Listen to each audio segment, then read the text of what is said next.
very good morning to you all. Welcome to Sunrise Daily. I'm Chamberlain. What's up? It is a beautiful Thursday morning from here in Lagos. I am Kaido Kikili. I'm Ayo Makinde. Welcome to the show. Good morning from Abuja. I'm Maukwe Ogun Yusuf.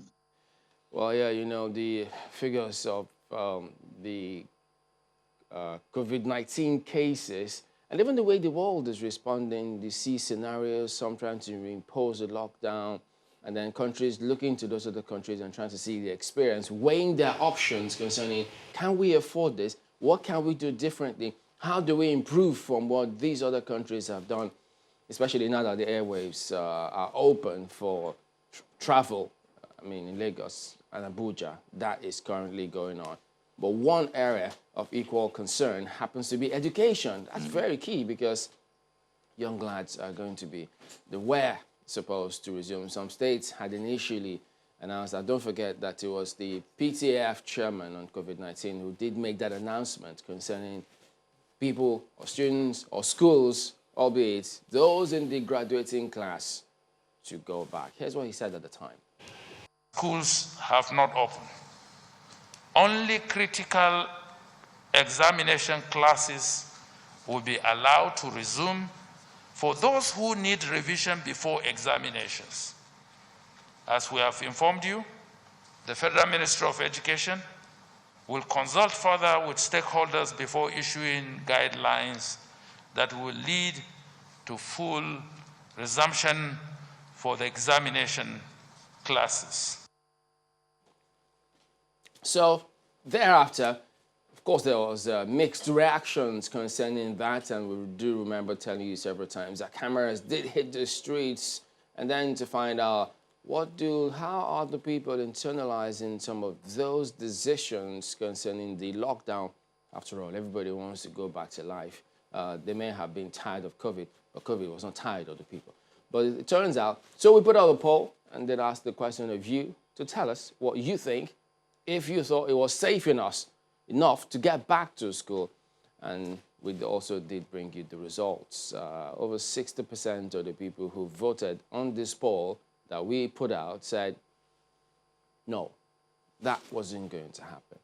And it appeared as though they were listening. So it was an interesting reflection on the poll, a way that they needed to measure what the people were feeling. We wanted to just bring it out there. And so it appears as though now they're listening to the people. Well, I believe so, because, I mean, the PTF has said time and again that their decisions were based on science and data. And if you listen to the Minister of Education, Adamu speaking yesterday, he made a statement saying that, you know what, at this point, they prefer that Nigerian students lose an academic year than expose them to the dangers or, to COVID-19. And that speaks volumes, because on one hand, he spoke about unity schools staying back and not writing WAEC, but then he now makes a statement saying all Nigerian students. So you wonder what happens to private schools. Should they, because I don't think he actually said anything about them. So I wonder, should private schools go ahead and resume, especially for the graduating classes, or not? Those are some of the things we need to fine-tune. And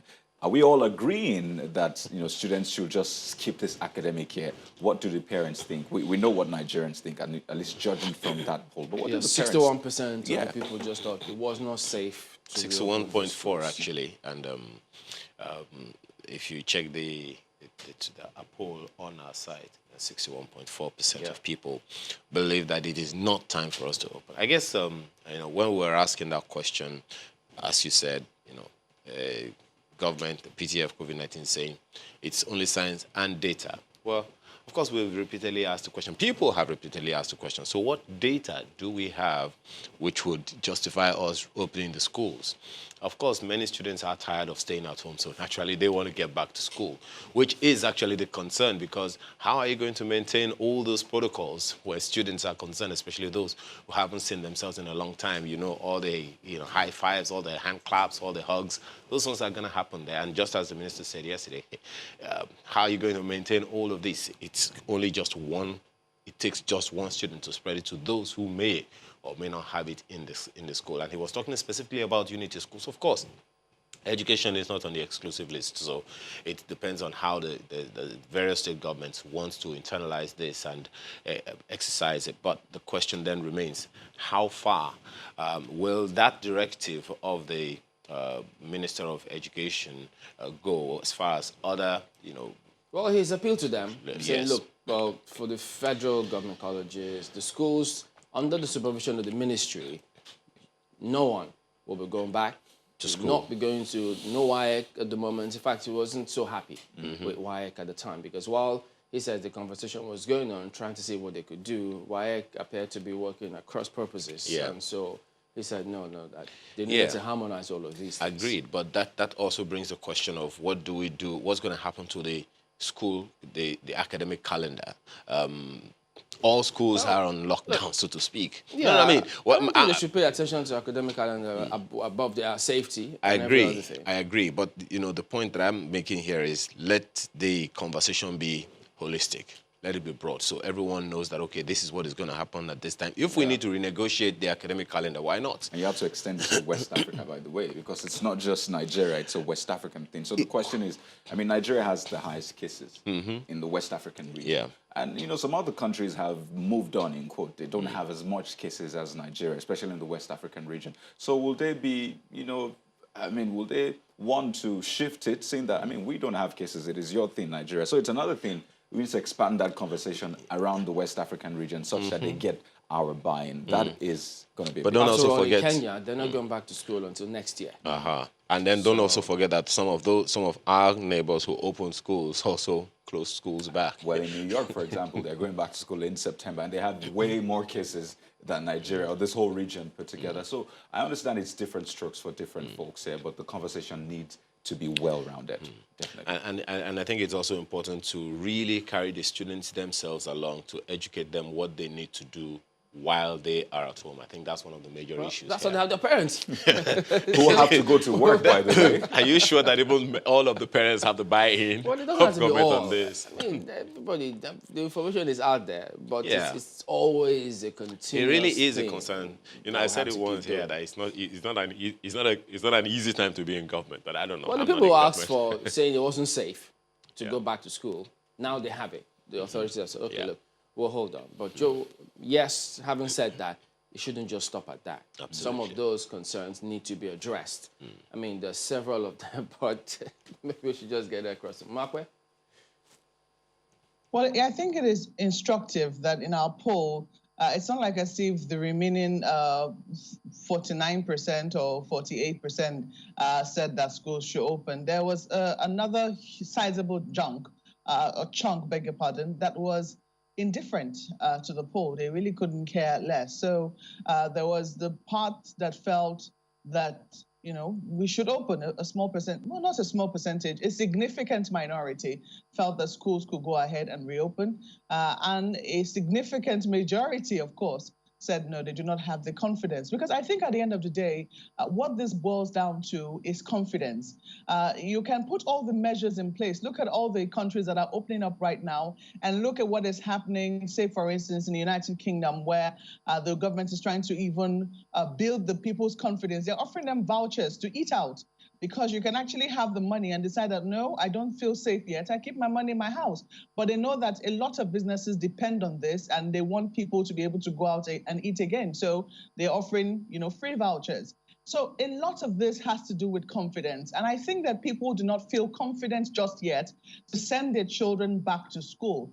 And I think that the concerns of the minister is echoed in this. Initially, I had thought that, perhaps because we were going to be doing just the graduating classes, the students that need to write their finals, for instance, we could experiment and see putting in the measures that we can put in place, social distancing, putting them in, maybe if we even have to get all the students tested as they're coming to school, for instance, just for instance, look at what is happening in Oyo State. We've seen a number of schools, go back. But what I really wonder when I saw those visuals was how long would they be able to maintain this? I understand the enthusiasm in the first 2-3 weeks, maybe at the maximum, but subsequently, will they have the discipline to keep at it in such a way that teachers and students don't say, oh, we're tired, we can't even breathe under these masks. Oh, this social distancing thing, he doesn't look ill, I can shake him. You know, those kinds of things that you now make you begin to drop your guard, especially amongst children and even their teachers sometimes. So there is a huge question around safety concerns. And then beyond safety, I think one of the things that also marks a very strong confidence marker is the healthcare institutions. So for instance, we have had COVID now since February this year, and we have been burdening our health workers with the increasing numbers that we have been seeing at the isolation centers. So much so that, you know, some states are now saying, look, we don't even have bed spaces anymore. It's either we build more really, really fast, or we have the home option treatment. So we have a situation whereby our healthcare is burdened. Can we take on more, assuming, you know, we were to go into a situation, forget testing. Now testing, they said they're still ramping up capacity and we're not even getting as much supply as we should get. And maybe this would even help us ramp up, you know, testing if we decide that we want to take samples of students who are coming back to school, or of their teachers, for instance. But assuming anyone should fall ill, assuming we should have a sizable population of students who are going back to school fall ill, do we have the facilities to be able to look after them? This, for me, is the key question. As we all know, COVID-19 is not a death sentence, but we know that, you know, care immediately after you're infected is extremely important.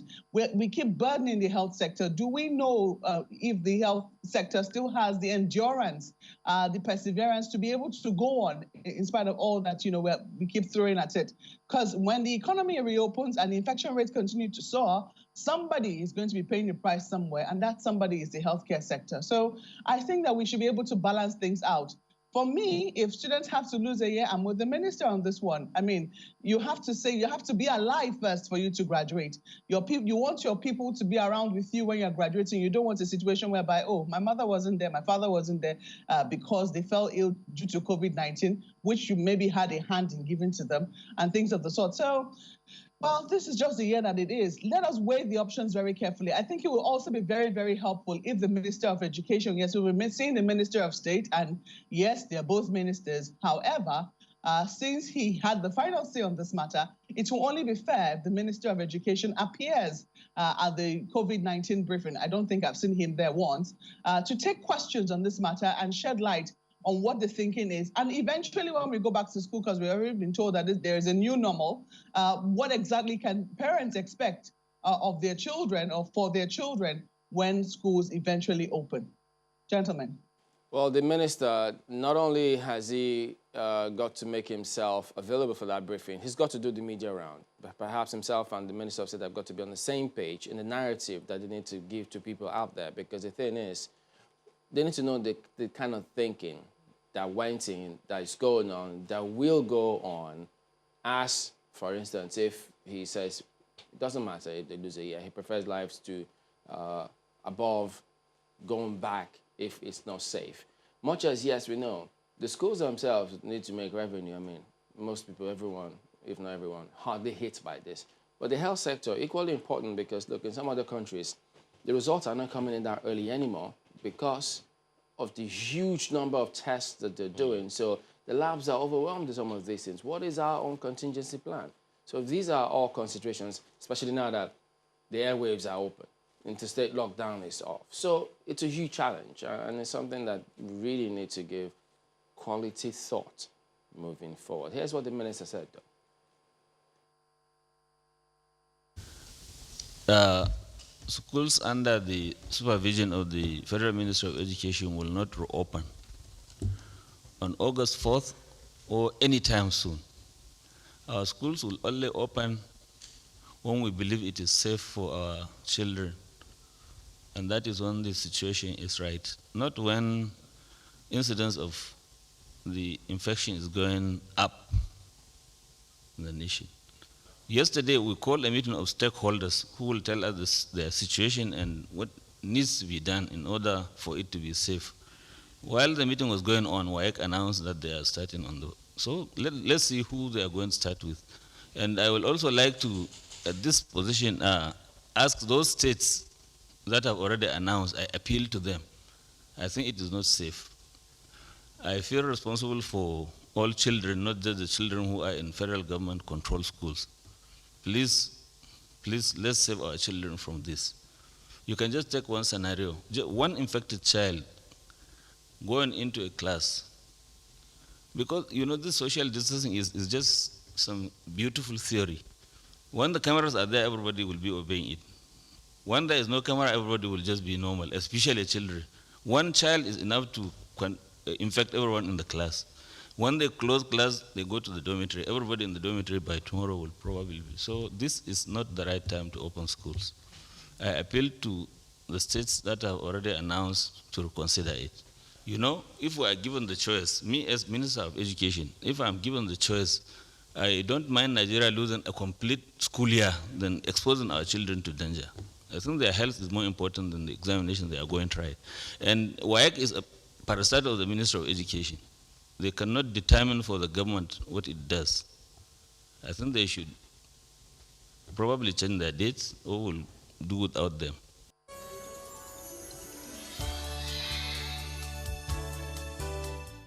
All right, let's take you through some of the dailies. Nigerian Tribune FG says students can't resume now, may not sit for 2020, WASC? Okay. Want states to reconsider reopening of schools. Well, many will ask, Mr. Minister, where have you been all this while? So who did direct or upon what did the PTF rely on to make that announcement? So you'd have thought that everyone was on the same page. So it makes one assume, was the minister MIA? But now that this is the thing, so are they all on the same page now? Did not all see reason such that it doesn't come across from that minister's comment that it was as though it was irked by the decision of WAEC and then took that decision? Well, they need to also speak a little more on that so that people don't leave with that impression. But yes, that's what's on the front page of Nigerian Tribune here today. And then you see just above this lead story as well, Umar assumes duty as EFCC acting boss. Magu returns to FCID, probe continues. So there you go. That's what you find on the front page here today.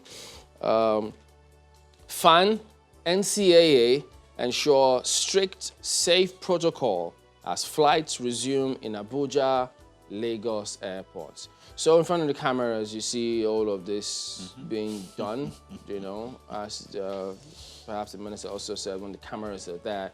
So they've announced now that VIPs and everyone, you're expected to comply with this regulation. And particularly airline officials as well, protocol people, they need to ensure that shunting is not encouraged. So if anyone, if you see anyone trying to do any of those, perhaps you're not obliged to attend to them. So an interesting feature. See how that eventually keeps going.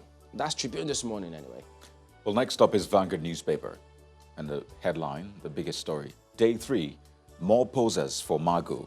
To account for 380 houses seized, 7 vessels loaded with crude oil, disposal of assets worth 37 billion naira, pressure on for civilian to head EFCC. Well, there's a lot, obviously, around that story. You find more details, at least some of it, because, like I said, there's a lot. You find some of it on page 5 of the Vanguard newspaper this morning. And the picture, of course, shows the first domestic flight after lockdown. So people are saying now it's AL now, no more AD. But, moving on. Schools not reopening anytime soon. It's coming from the federal government. We did talk about that. And you see this sad one. 13 soldiers and 17 Boko Haram ISWAP terrorists killed in Borno attacks. It's sort of mixed. But, it's sad when we have to lose, soldiers on the side of Nigeria. A couple of other stories really on the front page. But let me just quickly take you through sports. This morning, Ikpeba wants Saka in Eagles. That's a long one, a tough one, really. I'm not sure if he's ready to play for Nigeria. And you see this one, Osimhen turns down Napoli move. So where is he headed? England? We don't know, but we'll leave it there for the Vanguard this morning. The Guardian newspaper leads with economy Markets stagger over CBN's secrecy on Naira devaluation. Pressure hits external reserves amid sustained forex decline.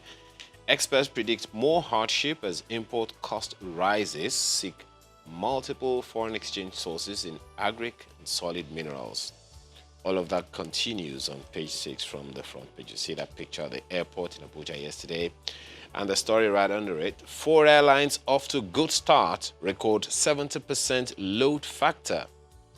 And you find Dana Aero Contractors join today. NCAA okays all 8 airlines, more airports for reopening. And right under that, you see 4 stories, 2 of them. FG backtracks, says schools not reopening soon. Story is on page 3. Umar replaces Magu as EFCC chairman. That one is on page 5. That's the Guardian newspaper today. Okay. The Daily Times is the next one here. Sani Mohammed tipped to head EFCC as Magu's houses are searched. You have all the details for you on page 2 of the paper. You see there, corruption. Reps probe alleged withdrawal of $1.5 billion from NLNG accounts. That's also there. The editorial says, save our doctors from COVID-19 death. Just what we're saying. I mean, doctors, the healthcare sector being the burdened one since COVID-19 broke out, and will continue to be the burdened one as long as the economy continues to expand its opening. Looking here now, economy, African economy to decline by $189.7 billion. That's, of course, has an effect of the COVID-19 pandemic. Looking just on top of the nameplate, Buhari appoints Mustafa Chike-Obi as Nigeria's special envoy to the United States. Okay, so we have a special envoy, we have an ambassador. I don't know how the roles are delineated, but definitely a good one for Mustafa Chike-Obi. He used to be the head of AMCON. Let's leave it there for the Daily Times. Well, look at leadership now. Nigerians divided over existence of COVID-19. That's how leadership is coming out this morning. Misinformation responsible for doubt. Experts doubting Thomases are in the minority. PTF. Underrating virus dangerous, say health workers. And then threats of coronavirus overwhelming Africa's fragile health system. That's ascribed to the WHO. So there you go. Those are some of the headlines you find at the front page of leadership if you do get it. So that is it. We'll look at some of the dailies here today. We're back in a moment. Don't go away.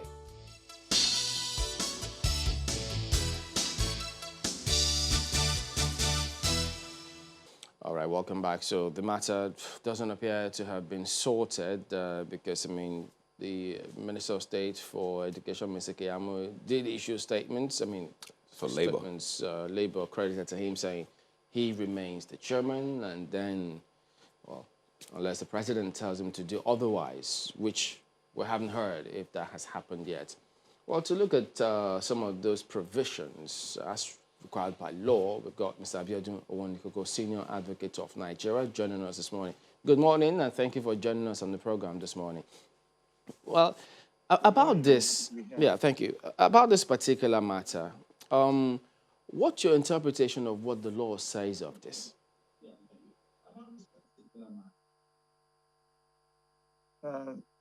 Well, I believe that a number of old practices at a point where people were not critical in asserting their statutory duties and authorities have re-emerged in the dispute between the Honorable Minister of State for Labour and the Joint Committee on Labour and Employment of the National Assembly. There's no doubt that in the 2020 Appropriation Act, there is a line item for massive employment program in the 774 local governments across the country to create 774,000 jobs. That said, whatever inputs the National Assembly as a legislative organ has to make into that appropriation should precede the enactment of the law.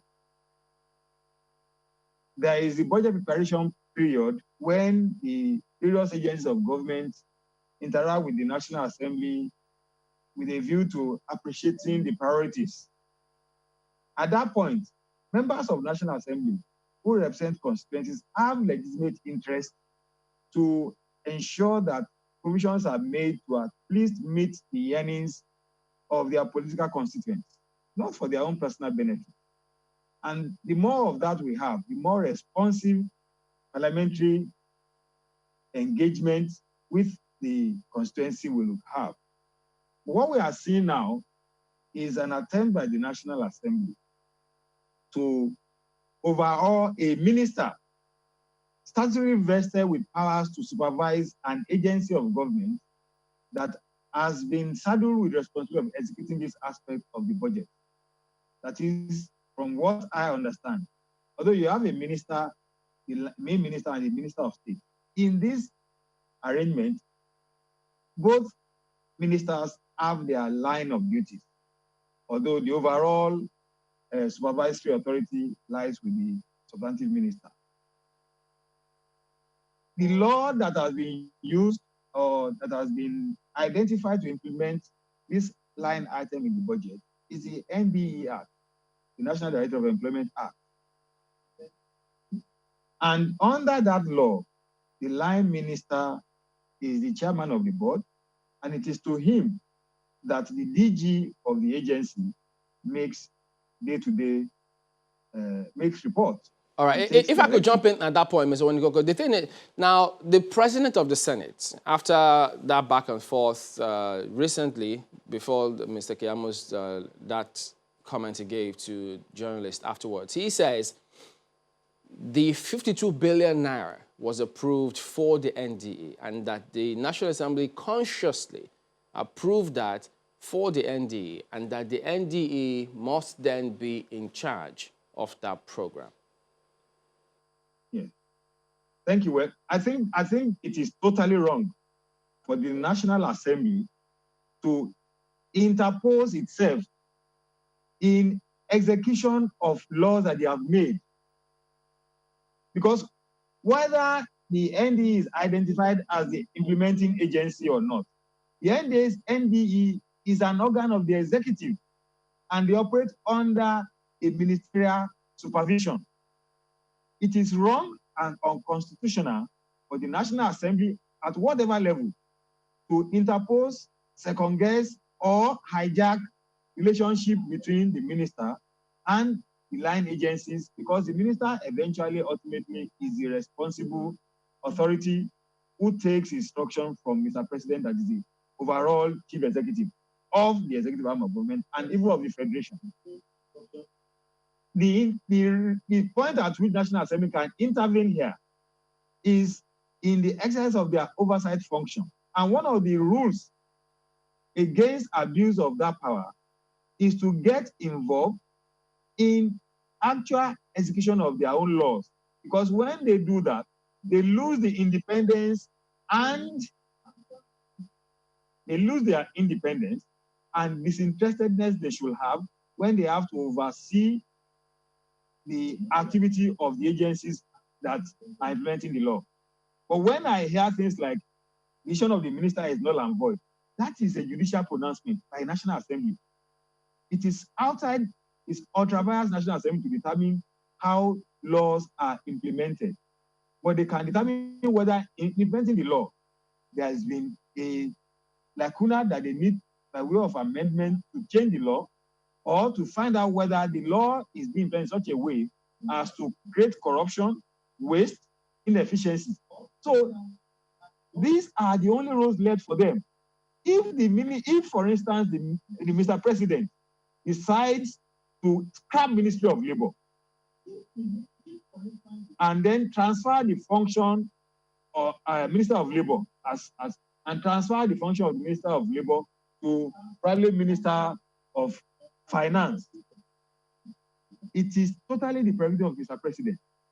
So the National Assembly cannot, after enacting a law that creates for the Minister of Employment and Labor the role of supervising an agency. Now the other agency come and be reporting to them and defy the minister. I think it's an overhang from confusion between presidential system and parliamentary system. But it would appear as though the National Assembly disagrees with you on that, because clearly they think they are doing the right thing according to law. In fact, the Senate president has said that this is suspended. This whole program has been suspended. One wonders if the National Assembly is making... They have no right whatsoever under our constitution to suspend. And I'll give you an example. This is not something new. There is a case in Lagos State where a traditional ruler was recommended for appointment, and the governor accepted the recommendation. Some dissatisfied member of the ruling houses petitioned to the Speaker of the State House of Assembly, asking the House of Assembly to intervene in the matter. House of Assembly conducted a hearing and ruled, just like Mr. President of the Senate is ruling now, that the governor was misinformed about the appointment, and therefore they nullified the appointment. The aggrieved party went to court, and the court found that the decision of the State House of Assembly nullifying an action taken by the governor in respect of appointment of a traditional ruler amounted to usurping the executive function of the state, that their role under Section 123 of the Constitution for supervision of activities is limited to making laws, amending laws, identifying lacunae and amending them, and then oversight function to see that the laws are finally implemented, not to give directive to any organ of the state. So it is not a new argument that we don't have precedent to guide us by. And so the Court of Appeal in that case reversed the decision, upheld the High Court judgment saying that the National State House of Assembly had no right to override the decision of the governor, that if there was a dispute between them, it should have gone to court and only the court will have resolved that. Now, in this case, we also know that the Constitution of Nigeria identifies three arms of government. And it is for situations like this that the Supreme Court Act has been amended to take matters of dispute between the executive arm of government and the legislature as in its original jurisdiction at the Supreme Court. It is not for the Senate president to interpret the law. Their own is to make law, and it's not for the National Assembly to execute law. What they are doing by saying they are suspending an activity that is within the law and provided for to be supervised by a minister actually amounts to usurping executive function. Okay. Exceeding their so, authority. Does that then mean that when the National Assembly requests for one to give account or defend or speak about how that program has been implemented, they will not be referring to the NDE, even if budgetary allocations were not properly utilized? They will not refer to the NDE. Will they refer to the minister in this case?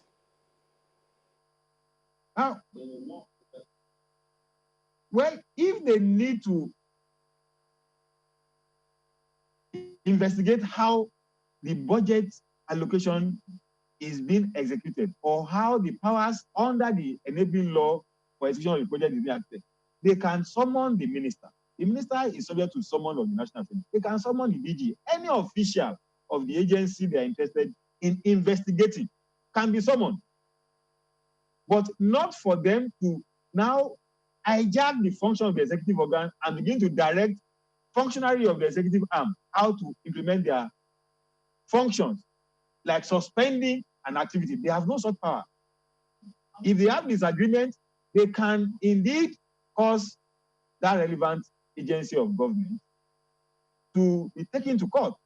They have the right to do that. I said, look, whether you are not exceeding your authority, the same way the agency, even the public interest, can actually take this matter to court.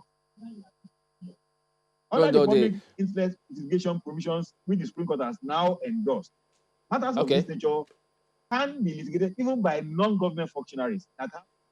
Incidentally, the National Assembly themselves are saying, no, this is a question of public interest, and so we need to make sure it's done properly. But let me bring in Mr. Rafsanjani. We'll come back to you in a moment, Mr. Onikoko. Our Rafsanjani is the head of Civil Society Legislative Advocacy Center.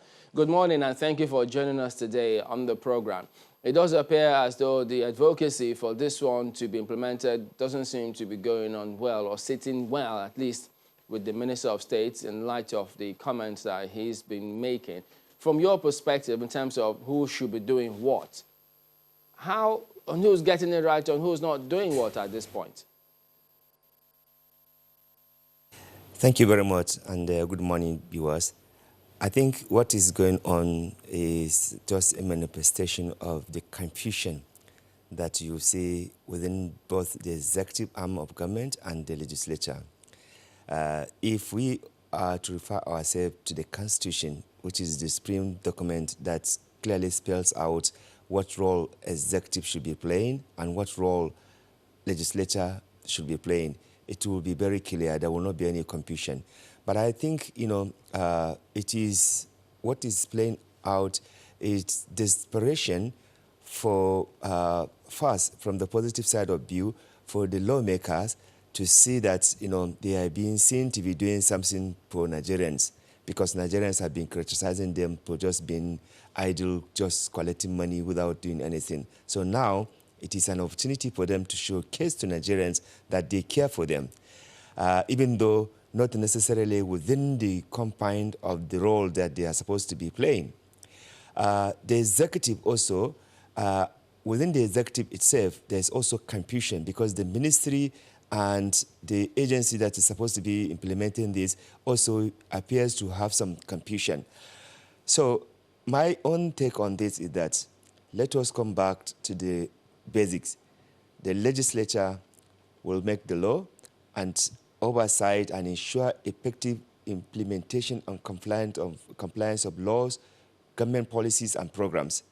And in so doing so, if they find any breach, if they find anything that does not go well within the confine of the law, they can call for either public hearing or investigative hearing to be able to know the real challenge and then be able to propose solution.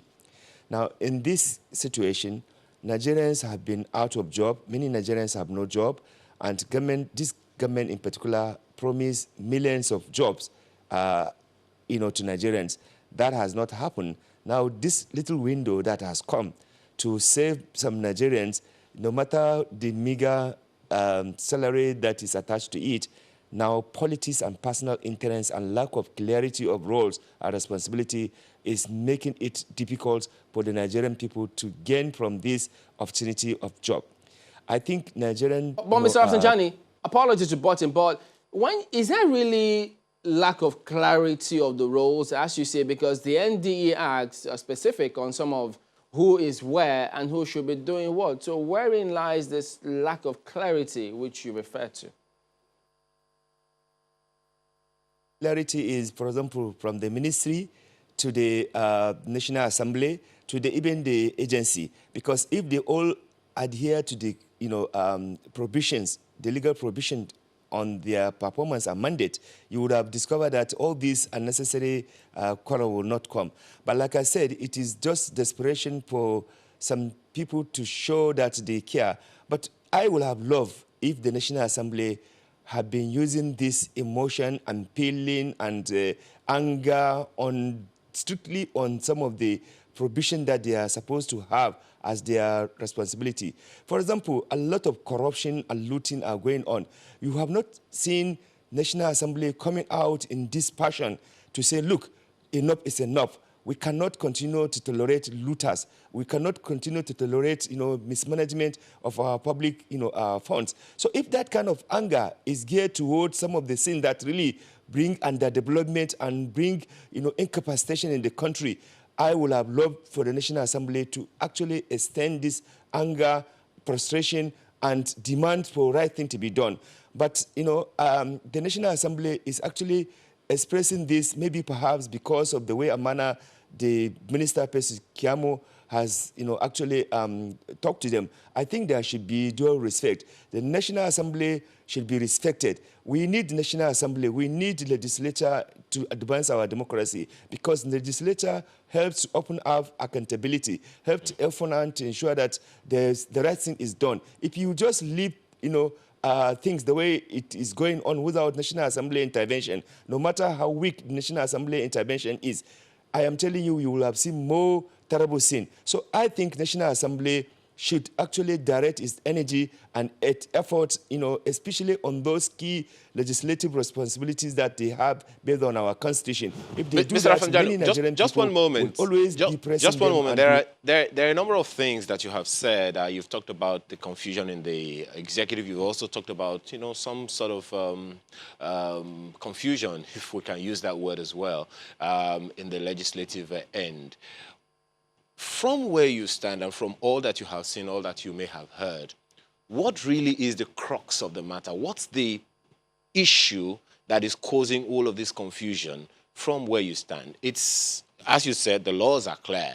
I mean, who is supposed to do what is clear in the NDA Act. It's also clear in the Nigerian Constitution, the 1999 Constitution as amended. So from where you stand, what really is the issue? Is it a legal issue or political issue or whatever else? What really is the issue? I think, as far as I'm concerned, and as far as many Nigerians have viewed this, development, they know that clearly this issue is political and it is also personal interest. Because if it is, based on the legal, or based on patriotism that both sides are doing this, exchange, I am telling you, Nigerians will have held, both the legislature and the executive, because we need to do things rightly, correctly in this country without corruption. We need this openness and transparency. And if the legislature and the executive can, stand its feet to ensure that good governance happens in this country, then we will not be regretting, all the suffering we have suffered to, bring in where we are in our democratization process. But because there are personal gain in this matter, there is also political gain in this matter. That is why you are seeing this, kind of quarrel. But I want to say that the National Assembly. And Mr. Rafsanjani, when you say political gain, whose political gain, the executive or the legislature? The executive, some of the members in the National Assembly and some of the people in the executive, because if you do this, you provide jobs for some people. You will use it for your political capital for campaign. So that is, let's just face the truth. It is not because they want to make sure that the right thing is done in this country. It is because they want to gain public, sympathy or public support, for political reason. Nothing more than that. The minister is doing that also to show that as a minister, he had done this, he has done that. And it goes into his CV, as somebody who has performed by ensuring that he creates job. Well, in the process of doing all these things, we run away from the basic. Nigerians are suffering, they need job. And now we are doing politics to frustrate the whole process. So that is why I say it is about political and interest gain, not because there's a passion, there's a commitment to uplift Nigerians from poverty, from unemployment. If that is the case, why can't we, for all these years, seeing this kind of passion, see this kind of emotion, see this kind of anger on many wrong things that is going on in Nigeria from both the legislature and the executive. Okay, all right, Mr. Rafsanjani, well-noted point. I think it was something that Mr. Owonikoko also referenced earlier when Mr. Owonikoko talked about some of the constituents of the members of the National Assembly. So let me take this to Mr. Abiodun Owonikoko right now to ask him, is it out of place for the National Assembly members to be interested in how this project will directly affect or benefit their constituents? Absolutely, it's not out of place. In fact, it's something we should welcome because the National Assembly and the populace have had this chasm between them that after election, they are never seen again until another election. They only see them on television in Abuja.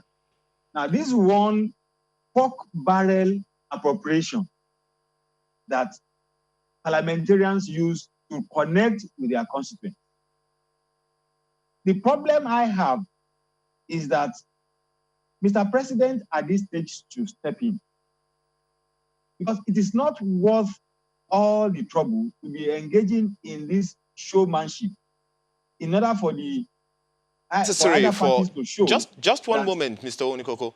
Is it really necessary for the president to step in here? Because in the NDE Act, it is clear that the members of the National Assembly can interface with the state government, who is supposed to appoint some state committees, state advisory committee, that will help to champion some of these courses, some of these jobs that are going to be done in this local, made available in this local government area. So is it out of place for the members of the National Assembly to interface with the members of their, some constituents in their state, especially the governor, because that will probably make it easier? It's in line with the NDE Act.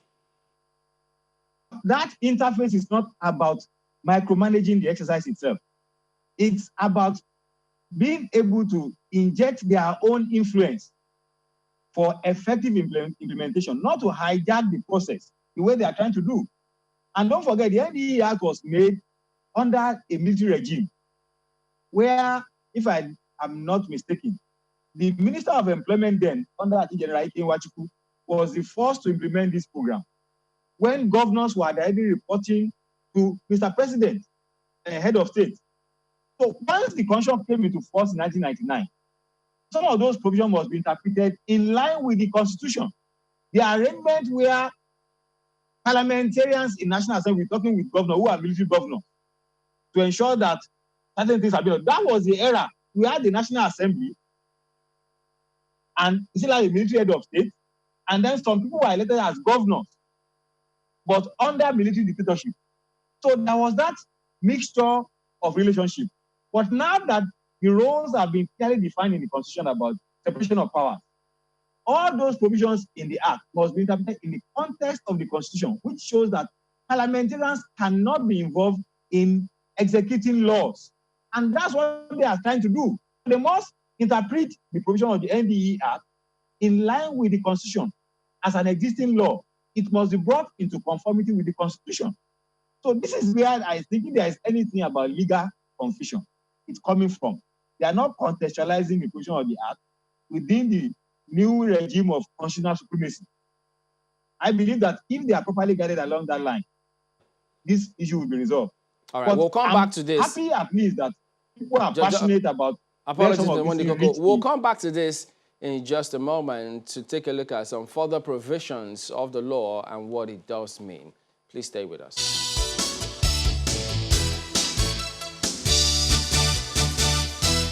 All right, welcome back. Want us to just take a look at some provisions of the law with Mr. Onikoko, but we'll get back to him now in just a moment, hoping we'll just get that. Okay, Mr. Onikoko, much as Section 3, which Mr. Kayamo quoted as well, did say, yes, there shall be constituted the directorate and a management board, an act under this act referred to as the board. So yes, they will be giving guidelines for the management of the affairs of the directive. I mean, yes, sub 2 there says he will be the chairman of that board. But then if I could go back to Section 2, which was talking about the objectives of the directorate, 2A say that they are to design and implement programs to combat mass unemployment. So it appears as though both of them seem to be relying on these two provisions to take their own actions, because even some of the ND does appear as though he said, no, yes, you may supervise us as the chairman of the board, but operationalizing this, we are the ones to operationalize, to implement this program. So what's your interpretation of those provisions? Yes, thank you. And this may be actually the crux of the dispute, because we have not contextualized the NDE Act. The NDE Act was enacted as a military decree And I'll tell you the structure of government we had that time. At the federal level, we had a military government. Now, at the state level, in the course of transition to civilian rule, we had elected governors at state level, and then we had National Assembly, but operating under a military regime. The cabinet members were appointed by a military regime. So, in order for there to be a point of interface between the emerging civilian class and the overarching military regime, this decree allowed those members of National Assembly who are deemed to be representative of the people and the governors who are also elected to have input in formulating this policy and also assist in implementing them. Now, that decree became an act of National Assembly as an existing law in 1999. And under Section 315 of the Constitution, all laws that were enacted as decree took effect as if they were act of National Assembly, subject to their consistency with the provisions of the Constitution. Now, under the military regime that I earlier referenced, there was nothing like oversight power of any National Assembly over ministers. The ministers were responsible only. They don't report to the National Assembly. They were only there to take in certain laws. They were reporting directly to the head of state, either General President Babangida or General Abacha, or at a point, Chief Shonekon. So you can see that the context under which that law was enacted and was meant to be implemented has changed. So what you should do is bring it into conformity with the Constitution now, where oversight function of National Assembly is defined not to include involvement in execution of laws, but only to oversight and see whether those laws are properly made, or whether there is corruption, there is inefficiency, or there is waste. And for that second leg, to do it, there must be a resolution of National Assembly saying that we want to investigate activities in terms of government functionary or implement of the law. Not for you to hijack the function and begin to suspend operatives and direct DGs that are supposed to be answerable to ministers answerable to the president. So this is the context. Two things come up there. What if the ND then says, the ND chairman, DG says, look, well, yes, if we're going to implement this, you can give us guidelines.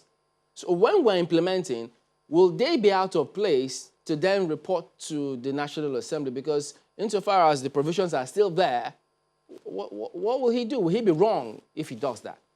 No. With due respect, the National Assembly is supposed to give guidelines before a policy is already concretized. This is a policy of this present regime that we never had this issue 2-3 years ago in any budget. It's a new policy after the last election. I was referring to the NDE Act. I was referring to the NDE Act, which says the chairman, who happens to be the minister, will give guidelines for them to implement some of these programs. So what is the thin line separating this? No, there is actually no problem here, because the minister is not supposed to micromanage on a day-to-day basis, but the broad policy framework and the objective will be captured in a policy document. The agency charged will then implement that policy. Now, one of the things they have decided to do is to ensure that only the actual people in those localities are engaged so that they can have some form of income under this present depressing economic circumstances. Now, what the minister is trying to avoid is where they will turn this into a political jobber, a political jobbery, where senators will nominate some of their political aides and they'll be collecting this money without doing any of the work. And the minister, through the agency, is the only one that can actually be on the ground to know whether the job is actually being done. It's not a member of House of Assembly or National Assembly. Okay. So this is actually an issue they must contextualize. The act must be interpreted in line with the Constitution now that we have. In other words, if, assuming there happens to be, hypothetically now, if there's misappropriation of project or funds having been approved for the NDE, who is going to be answerable to this? Will it be the NDE or the minister? Exactly, the minister is directly answerable because he's the overall supervising authority. And that's why Mr. Keyamo is saying he's very right about these things. So when you now ask him to step aside and ask subordinates of his to then go ahead and according to your own directive, you have already made it impossible for him to exercise his function. And it's not the National Assembly that can remove a minister or what I call define his work schedule. The president is the one who is the chief executive that can. And I've read that there has been a memo from the office of the president through the office of the executive government defining that this function is assigned to the minister of state. So But he is Mr. the overall accounting person. So the board, was it the board that presented the budget? Because that's not what the National Assembly thinks. That what? Was it the board that presented the budget? Because that's not the impression they have. Well, it is not a matter of what impression they have. They have passed the budget into law. The president has signed. At that stage, you cannot have post-enactment intervention. And that's actually the problem with what they're trying to do. All their powers should be exercised before they pass the budget into law. They could have, in the course of the meeting with the relevant agencies, suggested to them this, and then they agreed. If you don't do this, we will not appropriate this portion. All of those understanding will have been reached. Actually, there is a presidential liaison officer who is supposed to intervene in this matter. Because he must have been privy to the understanding that went into enacting this line item into the budget. And as at that stage, whatever interest they wanted to be taken into account, legitimate interest, should have been factored in so that they will not have to now take over the execution of the project itself. It is wrong. There's something about the inefficient relationship between the executive and legislature that is coming to bear on these disputes now. But these are things that should not be arising after the enactment of the law. All right, let's take this back to Mr. Rafsanjani in our Abuja studio. Well, so far, all of these arguments, I don't know where you would sit now. Back in time, sometime in 2004 or thereabout, there was an attempt to replace the NDE Act. Some think it's obsolete, it's not up to date. As you have heard the SAN say, that law was enacted in the 80s and became a part of the Constitution following the 1999 return to civil rule. Do you think, given all that is happening now, that the NDE Act sufficiently captures the issues, or you think there are some lacuna that both arms of government are playing on? It's very clear that this act is not sufficient, and therefore there's need to amend it to bring it to up to date to our democratic, experiment now. I think it is necessary for the executive to sit down and look at various laws that we have in this country that are in conflict with one another, so that they can be reviewed and amended, and then we can then be able to have peace. Otherwise, it is not only this act, but there might be other laws that will continue to bring this kind of misunderstanding between the executive and the legislature. And I think it is important that we work toward, addressing some of those problems. But let me quickly say that I think, I like the passion, the anger by the National Assembly to be seen to be doing something for this country. Because, sincerely speaking, without National Assembly, a lot of things are happening that you will not hear. But for the fact that you have 360 members, 109 members, there's no way you can cook up sin and then you get away with it. Somebody who has conscience will raise objection and will speak out the truth.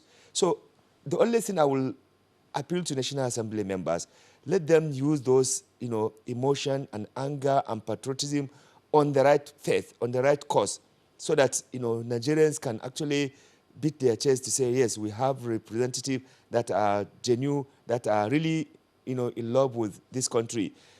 If we have that, I can tell you that we will be able to deal with so many things that is going on in this country that is wrong. But if you undermine National Assembly, you silence them, then we will not be able to know the truth of so many things that is going on. Look, remember, during the last administration, Nigerians were scammed, in the recruitment of the Nigerian immigration.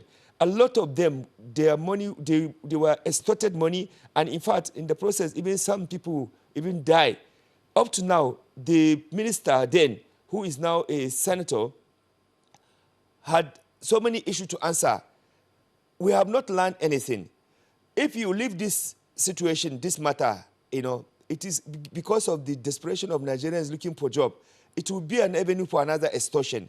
I thought what National Assembly should do and the executive, knowing that Nigerians have suffered enough from the looting and incompetency that is being demonstrated, in this country by some of public officers, is to sit down and passion way how Nigerians can be assisted to get job. Right now, instead of creating job, we are losing job. A lot of Nigerians with COVID-19 have lost their means of livelihood. And now we are coming to sit down to debate and argue, over this recruitment, which you even made promise that every year you are going to recruit millions of Nigerians. Now you have not recruited anybody. Even the process has not started. You want to derail the process. And yet Nigerians are hungry. Nigerians, are suffering. Look, I don't understand all this game. I think it is important that the executive and the legislature sit down to dialogue on this matter. There should be a room for negotiation, for dialogue. Politics is all about dialogue. It's all about understanding. It's all about ensuring that the right thing is being done. It's not about the other interpretation of politics, which is about corruption. No, politics should be used to negotiate and dialogue and resolve things amicably in the interest of the country, not in the interest of somebody else's pocket. If we do that, Nigerians will appreciate all these, issue that is going on between the, executive and the legislature. And I have said it severally that as long as something fishy will happen, this so-called marriage of convenience with the executive and the legislature will collapse. Because if the National Assembly is going to do its work correctly, some of the executive will find it as, unacceptable. And that is what should be, because National Assembly should not sacrifice its roles. It should assert itself based on the Constitution. If they do that, I am telling you, we would see so many good things happening in the country. But if they keep quiet, or they are silenced, or they are pocketed, or they are bribed or blackmailed, Nigerians are the ones that will suffer the consequences of such kind of action. So in this case, I want to appeal to the executive. Mr. Rafsanjani, I think it's interesting you give a background to this, saying that as it stands right now, there are millions of Nigerians that are still unemployed. So while this, back and forth goes on, there are actually over 774,000 Nigerians out there that could actually use this job, and of course, the ripple effect. So as we wind down, we've heard the statements from the Minister of State, even the Minister himself, the DG of the NDE, the National Assembly. All these statements have been made, and it appears as though we're not exactly sure which way to go. Do we approach the Attorney General? Do we go to the Supreme Court to get this done?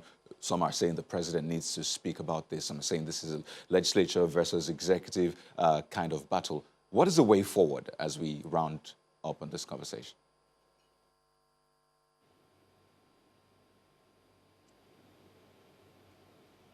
Rafsanjani, are you there? Yeah, I'm there. Okay, I didn't know that you were there, referring to me. Yeah, but okay. Can you hear me? Yeah, yes. Fine. Yeah. That there's need to dialogue. There's need for the executive to respect the legislature, and there's need for the legislature to respect the roles that the executive is supposed to be playing.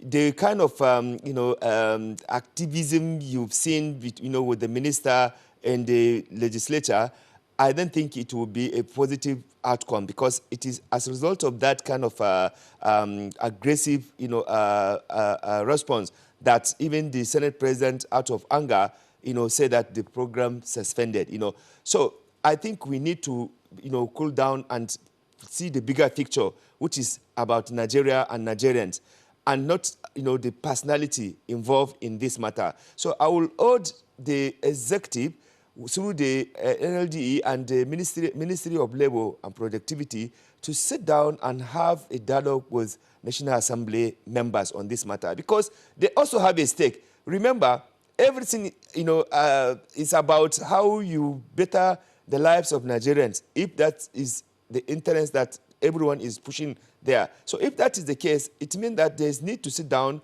and see how do we do this in the best interest of Nigerians through transparent, manner, not through this, extortion, going, to repeat what has happened with the immigration recruitment. We have not recovered from such kind of trauma where Nigerians die and a lot of money extorted from them. Let us not repeat that kind of mistakes. We haven't healed from that wound. Therefore, I want to urge the executive and the legislature to sit down and discuss this in the best interest of Nigeria and Nigerians who are suffering, who are languishing in artificial poverty, that the political class in Nigeria have thrown these Nigerian young people who, with all the degrees that they have, cannot get job except they know a senator or House of Rep member or a minister or a director or a permanent secretary. You can no longer get job. In fact, they are selling jobs. Just hang on a minute. Let me just get both of you your thoughts on what's going on with the EFCC. Let me start with Mr. Owonikoko SAN on this matter. Now, the questioning of the acting, well, we don't know if he's still acting now because there are several reports as to who is sitting in his stead. But from the point of law, there are questions concerning the powers of this panel. Are they known to law? Are they allowed to give, if they were the ones who gave the directive that he be in custody for more than 1, 2, 3 days? What's your impression, interpretation of what's going on? Well, I do not think that the panel has custodial powers. Theirs is to investigate within the subject matter of reference to them and come up with a finding that will be supported with the recommendation. Whatever decision is taken with regards to whether the acting chairman is under detention or may have to do with other security issues. Otherwise, he should just have walked into the panel, given his evidence, returned to work on a day-to-day basis. Because I don't think, if I'm not mistaken, that this was a panel stop to investigate Magu. It was a panel to investigate certain activities inside EFCC. So, as of today, I do not believe that it is based on the panel's direction that Mr. Magu is not being allowed to go to his home on a day-to-day basis. The panel doesn't have those kind of power. So from the point of law now, who is required to be in that position and under what circumstances can that person assume that position, assuming Mr. Magu is no longer the acting chairman if he's still in custody and the questioning continues? Now, the challenge is that Mr. Magu himself was acting all through this period. So you cannot have another person standing in for him as acting, but the next most senior operative of the agency can take certain decisions that don't require maybe a board approval. And I'll give you the reason why I express this opinion. There has been a case, AMPP and AG Federation, where Supreme Court held that the Office of Attorney General is created by statute. That there is no physical occupant at a point does not mean that that office does not exist. So if you use that as a parallel argument, the EFCC is an institution, and that there is no physical acting chairman on seat does not mean that the activity of the EFCC will paralyze. But there may be some actions that cannot be taken without approval from some superior. Probably, usually they will have to clear with the supervising, with the Attorney General for now, so that they can be on the safe side. Because a lot of their powers are procedural and they are delegated from the normal function of the Attorney General. If it's investigative side of it, well, they have interagency cooperation with other agencies. If there are superior authorities that can give clearance for those kind of things. But clearly, whatever is happening now is not based on the panel exercising any power of custody or detention. All right, we do thank you very much indeed. Assistance, they will call on that, the agency will say, okay, we need this man to be brought here. Then the agency that can do that will then enforce. Like when they wanted to bring the Mr. Magu, there's another agency that actually served in the process and brought him before the panel. All right, thank you for your thoughts this morning, Mr. Abiodun Owonikoko, Senior Advocate of Nigeria. Mr. Rafsanjani, what's your thoughts, and finally as well, on what's going on within the commission? Well, is it within the commission or within the whole, chairman, issues the acting chairman. Magu? Yes.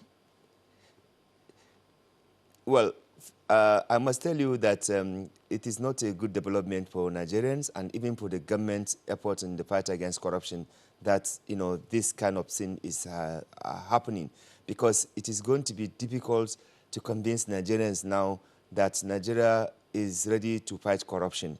And government, actually, if you ask my opinion on this, government created the condition in which we find ourselves where we are today. Why should we have somebody acting for 4 years? You have provision for 6 months, within which you must ensure that you have some substantive chairman there. If Magu is not fit at that time, why can't you find another person you believe he can do the job and then send his name for confirmation? You have not done that. You kept quiet, and a lot of problems within the commission itself. For example, you're supposed to have a board. The board has not been functional. So if you have a situation like this, and you have these recoveries going on, and we have been shouting because Sisla has been advocating that, look, we must have poker bill, in place so that it will clearly specify the roles or how, assets recovery. All right, should Mr. happen Rafsanjani. and how we can manage the recovery. We They hear didn't you, listen but to us. I'm afraid we need to go. They created conditions for problems. All right. We do thank you very much indeed About for your Magu. thoughts this morning. Mr. Awar Rafsanjani is the head of CISLAC.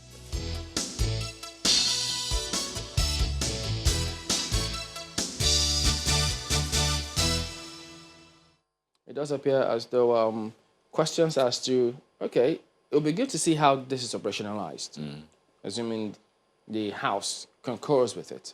So, who knows? Yet again, we're seeing something the National Assembly seems passionate about. I mean, we just talked about the Lots of passion these days. Yeah, Huh? because it was sponsored by the Deputy Senate President and co-sponsored by 106 other senators. That doesn't happen often. That's not an everyday thing. But if you look at the provisions of that law, which, of course, we're expecting to go to the House of Reps, go to the President for assent, that's still a few days or weeks ahead. But if you look at that, it brings some new, dynamics into the operations in schools, where you have to have this independent committee for sexual harassment prohibition. So every school, every tertiary institution needs to have that in place. And, it prescribes how, cases should be reported, the number of days, within 14 days, it has to be escalated, it has to be investigated within, I think, 45 days or thereabouts. So it provides some sort of framework for how these things should be handled. But as always, there will be questions as to how these things will be proven, because that's huge. I mean, you imagine if someone just accuses you out of the blues. In fact, the report alone, the news of that coming out alone, can damage someone's reputation. But interestingly, the bill also provides punishment for those who make claims falsely. Yep. So it tries to look at that angle. But really a lot of questions. What happens to other levels of education that are not covered? But, some are saying this presents an opportunity for our ivory towers to set an example for, for the community at large. But if you look at that bill as it stands right now, there are definitely a lot of questions. What gladdens my heart is something that Marquez said yesterday. It's a good start. Start underlined, because when you look at it, No concurrence yet. We don't know if they will concur at the moment. That's right. Even that is a start. The fact that 107 members of the House of members of the Senate, 107 senators, did this. It's really amazing. Something very exceptional. But one is just wondering how this is all going to be operationalized. That, for me, is a critical issue. How do we operationalize this? When a law as clear-cut as the NDE Act, could be interpreted, in so many ways. The Constitution is clear about, all those things. The NDE Act is clear who is supposed to do what. How much more of this, where, proof, the evidence, proving the evidence is one thing. Winking, what if, as Chamberlain said yesterday when we chatted this, what if you just had, something in your eye and then you winked, and then, the lady comes and says, hey, he winked at me. I wasn't giving that as an excuse, please. No, but someone could say that at a panel and says, look, I wasn't winking at her. I mean, how do you prove that? Yeah, but are you going to set up a panel just because of that wink? So those are it's operationalizing I hope you know, that in the event that the House of Reps, well, of course, they have a lot more members there, are able to deliberate on this and look at all these angles that we are raising, I think it'll be just marvelous. This is only specific for tertiary institutions. What happens to secondary schools? The lady that was killed at that church in Edo or Delta State. It was in Edo State. Yeah, Edo State was a secondary school But it's student. good that these things are even being talked about Yeah. in the first instance, because society needs these things to be talked about and addressed. The fact such that we broaden the scope eventually. Yeah. Sorry to jump in. Speaking about education, we know the Minister of Education did speak about schools not going back. So let's get some perspective on that as well. We've got Dr. Abimbola Ogundare, who is an educationist. She joins us online as well. Good morning, and thank you for joining us today on the program. Well, there were quite a number of people who were not comfortable with schools reopening, the graduating classes, as it were. But now that the minister has come up with this position, there are still those who think, wait a minute, are they on the same page with the presidential task force on COVID-19? But what is your impression first of that recent announcement? Well, the thing is, obviously, it's there are various perspectives to that singular issue. You know, there are the children who really do want to, you know, go ahead in their lives, do their exams, right? And, you know, come to a logical conclusion to their secondary school education. But again, there are the parents who are afraid to send their children to school because, of course, you know, every day more and more information we get about, you know, the effects of COVID, you know, and that COVID is actually, you know, is very real and is, the effects are, you know, out there. Then again, we have the schools themselves who are also very, you know, worried about carrying on that responsibility of keeping such a huge number of people safe. So the teachers, the children, that's the students themselves, even their parents, you know, to a large extent, you know, keeping them safe. So there's a lot of varying perspectives about it. But I think personally that safety should come first. It's not good news. We're not jumping, we're not excited and dancing, right? But I think under the circumstances, safety of the students must be considered first, because really and truly, it's a child that is alive that would you know, write an exam and then be alive to continue to use, you know, whatever results of the exam, right? So that's my perspective. I think that we're not happy about it, but, you know, it might be the safest thing to do at this point. Now, part of the concerns is that having made that announcement, I mean, the minister, the recent announcement that, well, he feels it's not safe. There are those who feel that, wait a minute, what considerations, what did they find that made him come up with that decision? Because from what we heard of him in that report while he was speaking to journalists was that they were, while the conversation was going on with some stakeholders, Wyatt announced this, and then he appeared and said, no, okay, well, we won't go back. Let's see who you will sit with. That appears to be the dominant thinking. It could be wrong, but that's the way it comes across. So are you satisfied or equally concerned that they have identified the gaps with which this latest decision was predicated on?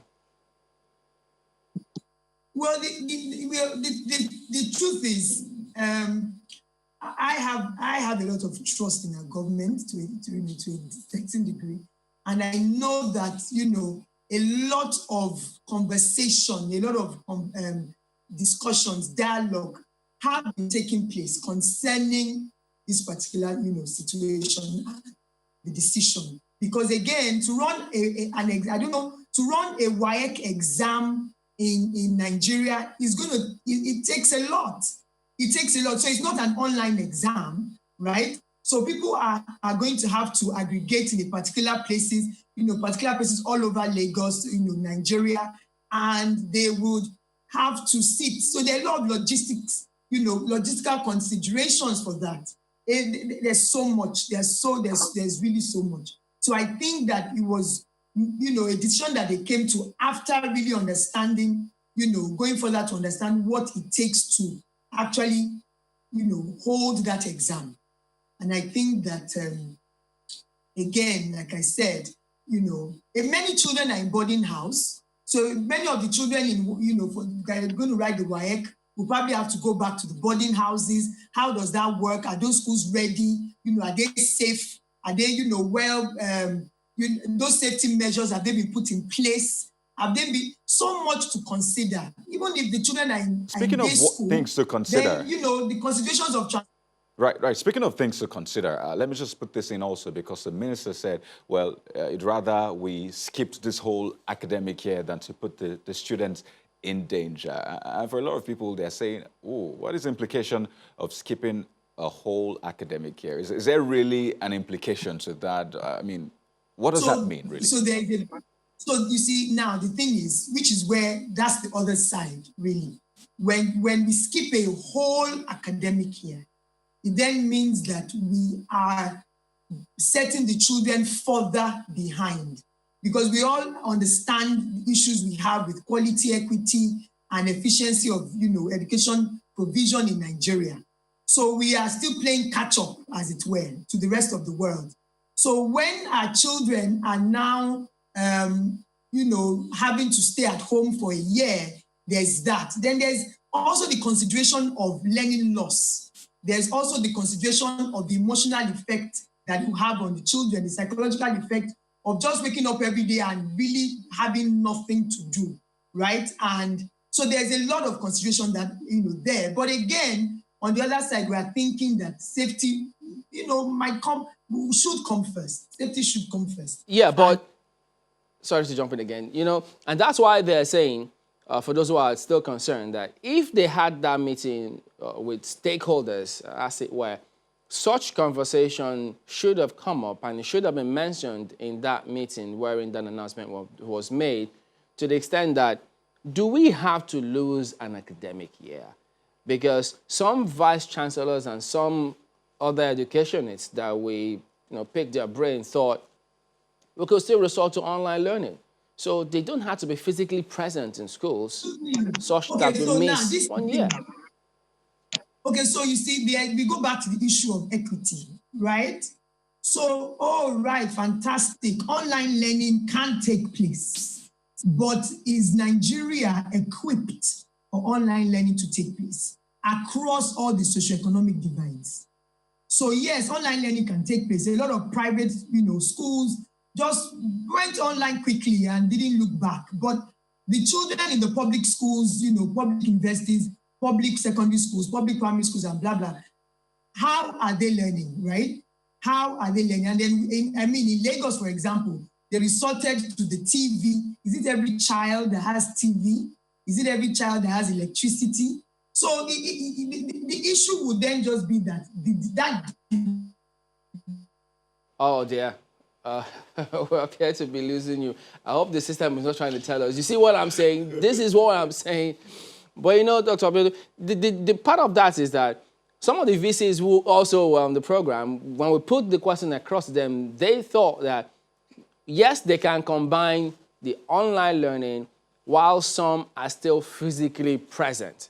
So what if we have that strategy or that system? Would it be out of place? Okay, no, so that's what's called blended learning, right? Absolutely not out of place, right? Absolutely not out of place. But again, the question is, so if we're going to do that, are we equipped to do that? What measures is the government putting in place to ensure that, the children that are going to be, online in their remote areas are equipped, they have a laptop, they have data, right? And the connection is nice and free and clear. And then the children that come to school, what are we putting in place to ensure that, the safety all the way? So we are back to square one as well. How prepared are we? What exactly are we putting in place? I'll give you an example. So I have a family who lives in the United States, for example, and they go to a public school. And the school actually asked them to come and pick up one laptop each for their children. in New York. So, okay, you don't have laptop, okay, all those socioeconomic issues should not come into place. Just come and get the laptop. So what are we doing? We can't just sit and say, oh, yeah, you do that, you do that. What processes, what measures are we putting in place to ensure that it takes place? We can't pay mouth service, right? We can't just say, oh, it's going to take place. And then half of the children are not learning, half of the children don't show up, half of the children are, so even in private schools, do you know the percentage of children who are able to show up consistently for their online classes? You'll be surprised. It's about 60%. And those are the good private schools that we all know and recognize. Well, so, what would you say if we adjusted the school calendar?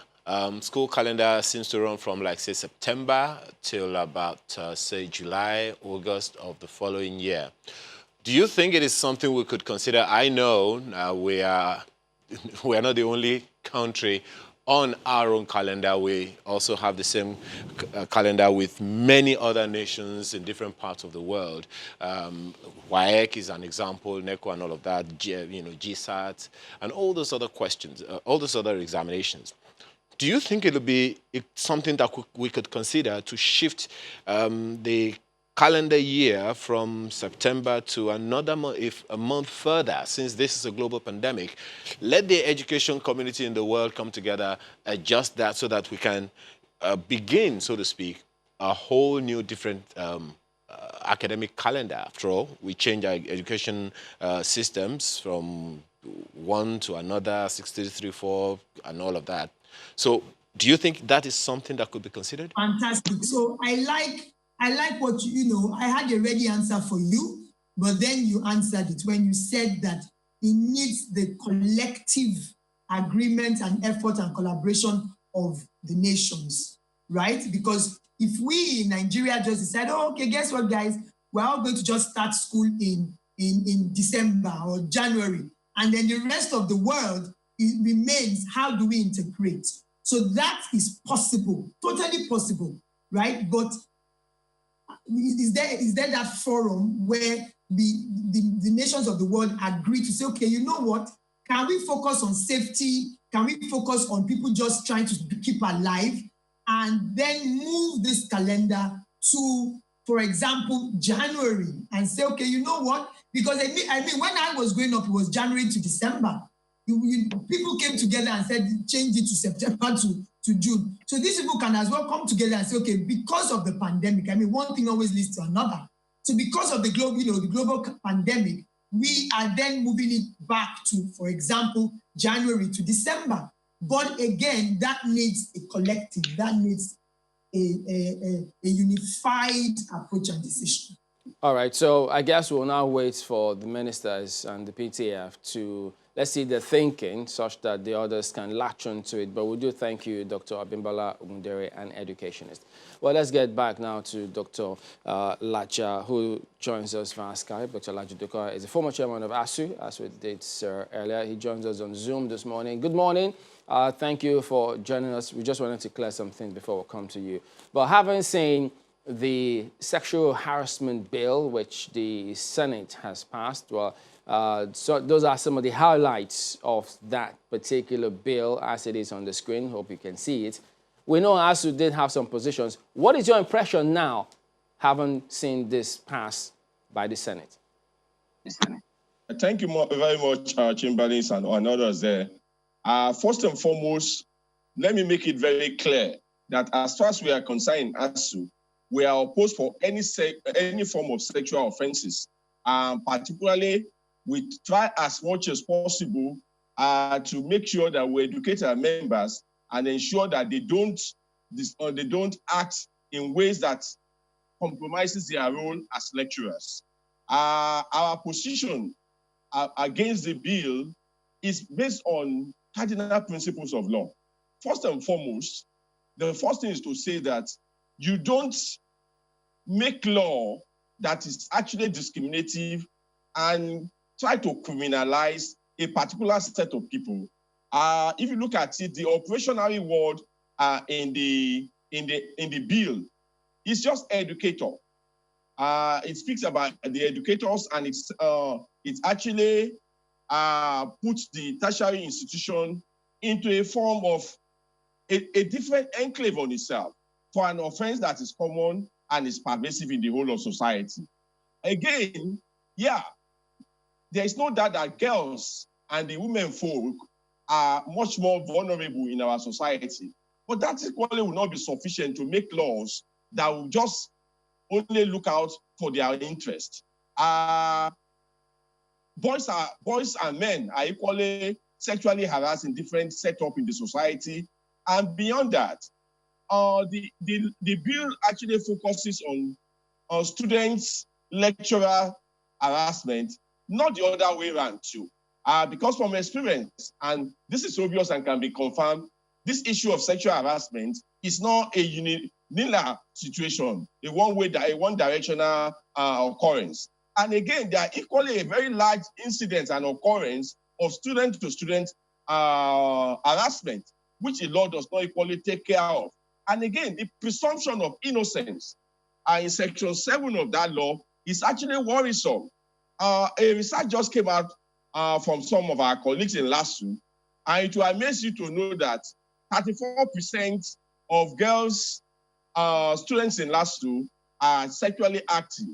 And when you equally look at the way most of these students get into the university, it's such that we have all this miracle center and things like that. So what am I saying? There are several weak students that came to the university, and in order to pass out, they are equally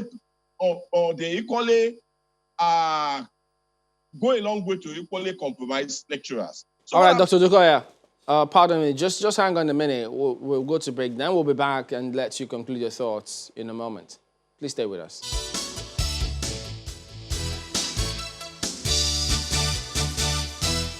Welcome back. Let's get your closing thoughts now, Dr. Dukoya. So, in short, what is your point?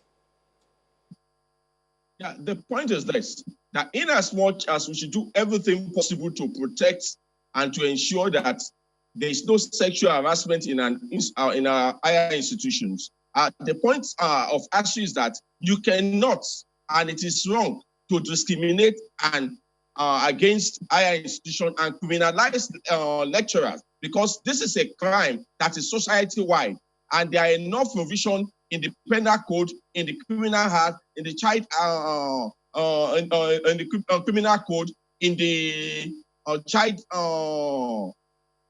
Rights Act of 2003, and several other laws. For example, Professor Akindele of OOU, when he was accused of this thing, he was taken to court and he was jailed. So what we have in a person seems to discriminate, and it's not fair to the higher institution, and that's the point we're making. There's a problem with the society, and you cannot segregate and you can discriminate against the higher institution. That's the point we're making. Again, this whole idea about trying to protect, if you look at, we want to protect our women, we want to do things. Yes, we should protect our women, like we've seen the rising case of rape and things like that. But we are saying there are boys too that need to be protected. Lecturers need to be protected, and the presumption of innocence and that the other person is guilty is actually unfounded. So this is the point we're making. We should have a law for the society, not a law that discriminates against a section of the society. All right, Dr. Odukoya, we do appreciate your thoughts this morning. Former Chairman ASU UNILAC chapter. We'll have a more expansive look of some of these matters in the days ahead, and we could also get across to you. All right, so just before we wrap it up, we do have, it's talking about the NDE's matter. It says, look, she thinks that the NDE case is such that they want to continue a program that was initiated and already tried in 8 states before the Minister of State was appointed. The National Assembly wants the Minister of State to supervise at the moment, and he's implementing, which they say is already being carried out in 8 states, and so they want it to continue. I think that's the bottom line. But it says that the matter was already thought to have been settled until late Malam Kyari died, and as soon as he was buried, NDE was kidnapped and hijacked. Well, Okay. So we do hear you. So those are the different views about some of these things, and we welcome, divergent views, opinions, ideas need to contend, and hopefully superior ones to have the day. At the end of the day, I thought that's the idea of democracy, other than for the people by the people. Well, we thank you all for your thoughts today. We'll see you tomorrow. I'm Chamberlain Uso. I'm Kayode Okikelu. I'm Ayo Makinde. Have a wonderful day, and please do keep safe. I'm Maupe Ogun Yusuf. Please be responsible out there. Thank you for watching.